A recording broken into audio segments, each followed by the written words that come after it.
It took nearly 2 decades, justice delayed but not denied. Beth Holloway has now finally heard the confession from the man she always knew killed her daughter. Last week, Joran Sloot confessed to killing Natalee Holloway on a beach in Aruban in 2005. In the next hour, Beth sits down with Cuomo for an exclusive interview. Chris is here now. Chris, this comes full circle for you. Oh, I've been covering this from the beginning. I was one of the first, or the first, to interview Joran Sloot right after this.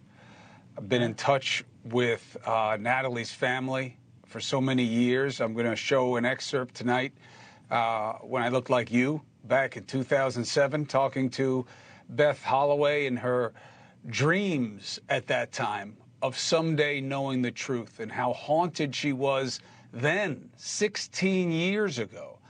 And I want her to talk to people tonight about where she was before this latest turn of events, where she was in terms of her own life and the angst surrounding not knowing and why.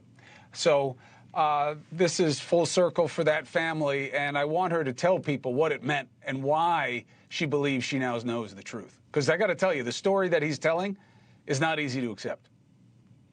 Look, no matter what the story he's telling is just disgusting. And you think about what he has done, what he's done to other young women.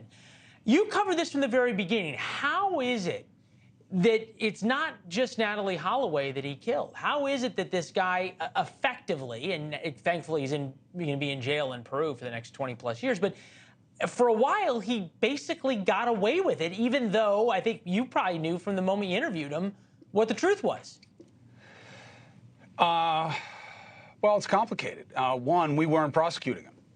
You know, this was under Dutch laws, which are very different than ours. And they didn't have the body, which is, you know, always a little bit of a problem. He was young. But I think that if this had been, I'll ask Beth that, actually. That's a good question. I'm going to ask Beth that tonight.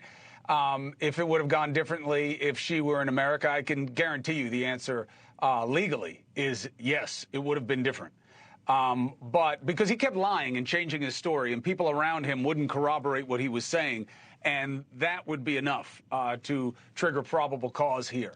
So, you know, it was a bizarre circumstance, and I think a lot of it was people not wanting to believe that a kid who looked like so many people's kids and seemed so relatable in some way could be a monster.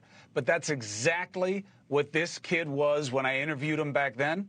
He was a monster. The way he talked about the feelings he should have had, people dismissed it as youth. I did not. This guy had a sociopathic, if not psychopathic, tendency and indifference to everybody's interest but his own from jump. No matter what his age, no matter what his color, no matter what his background. This is, and he showed it his whole life. This kid is, Beth Holloway is going to say this tonight.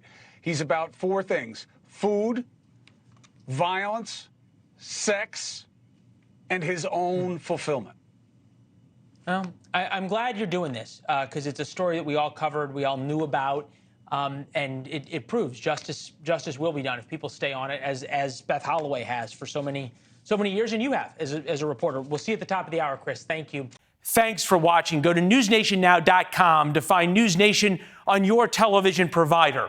And don't forget to subscribe. Click the red button to get more of News Nation's fact-driven, unbiased coverage.